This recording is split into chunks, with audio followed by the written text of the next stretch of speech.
ഞാനിവിടെ കാണുകയാണല്ലോ. ഞാൻ ഇതിനിടയ്ക്ക് ഒരു അങ്ങയുടെ റൂമിലേക്കൊന്ന് പോയിരുന്നു. ആ തിരിച്ചു വരുമ്പോൾ ഞാൻ കാണുന്നത് ഒരു മെമ്പർ, ബഹുമാനായ ഒരു പ്രതിപക്ഷ മെമ്പർ, ഇവിടെ പലരും പറഞ്ഞ സുപ്രീം കോടതിയിൽ പോയിട്ട് വല്ലാതെ തിരിച്ചടി ഏൽക്കേണ്ടി വന്ന ഒരു ബഹുമാന്യ മെമ്പറുണ്ടല്ലോ, അദ്ദേഹം അവിടെ നിൽക്കുകയാണ്. അപ്പോൾ ഞാനിങ്ങനെ ആശ്ചര്യപ്പെട്ടു, എന്താണ് ഇങ്ങനെ ഇദ്ദേഹം ഇവിടെ വന്ന് നിൽക്കുന്നത് അവിടെ അങ്ങോട്ട് കയറാൻ പറ്റുന്ന മട്ടിലാണ്. അത് കുറച്ച് കഴിഞ്ഞപ്പോൾ, ഞാനിവിടെ വന്നിരുന്ന് കഴിഞ്ഞപ്പോൾ മെല്ലെ ചാടി അങ്ങോട്ട് കയറുന്ന നില വന്നു.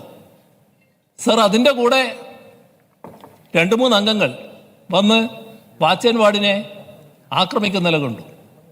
സർ, ഞാനിവിടെ ഇരുന്ന് കാണുകയാണ്. ഒരു വാച്ച് ആൻഡ് വാർഡായാലും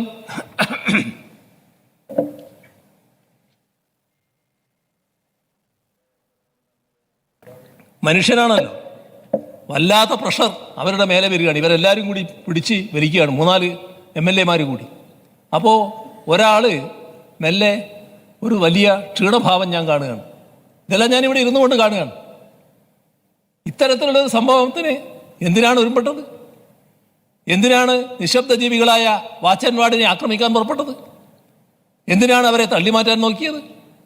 അവിടെ അവരുടെ കൂട്ടത്തിലുള്ള സ്ത്രീ വനിതാ വാച്ച് ആൻഡ് വാർഡിന് നേരെ തള്ളുന്ന കാഴ്ച കണ്ടല്ലോ.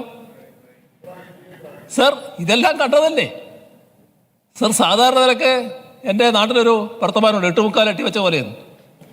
അത്രയും ഉയരം മാത്രമുള്ള ഒരാളാണ് ഇവിടെ വലിയ തോതിൽ പോയിട്ട് ആക്രമിക്കാൻ പുറപ്പെടുന്നത്. സ്വന്തം ശരീരശേഷി കൊണ്ടല്ലത്, സ്വന്തം ശരീരശേഷി അതിനൊന്നും പറ്റുന്നതല്ല എന്ന് കാണുമ്പോൾ എല്ലാവർക്കും അറിയാം. പക്ഷേ നിയമസഭയുടെ പരിരക്ഷ വെച്ചുകൊണ്ട് വാച്ച് ആൻഡ് വാർഡിനെ ആക്രമിക്കാൻ പോവുകയാണ്. അതും വനിതാ വാച്ച് ആൻഡ് വാർഡിനെ അടക്കം ആക്രമിക്കാൻ തയ്യാറാകുന്ന നില സ്വീകരിക്കുകയാണ്. സർ, ഇതെല്ലാം അപമാനകരമല്ലേ? സാധാരണഗതിയിലുള്ള പാർലമെന്ററി നടപടിക്രമം എന്താണെന്ന് അറിയാത്തവരല്ല ഞങ്ങളാരും. പക്ഷേ ആ നടപടിക്രമത്തിലേക്കൊന്നും ഞങ്ങൾ നീങ്ങാറില്ല, അങ്ങും നീങ്ങുന്നില്ല.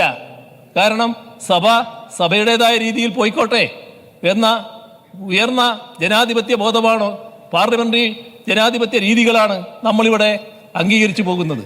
പക്ഷേ അതൊരു ദൗർബല്യമായി പ്രതിപക്ഷം കാണുകയാണ്. അതിൻ്റേതായ എല്ലാ അവസരങ്ങളും അവരുപയോഗിക്കുകയാണ്.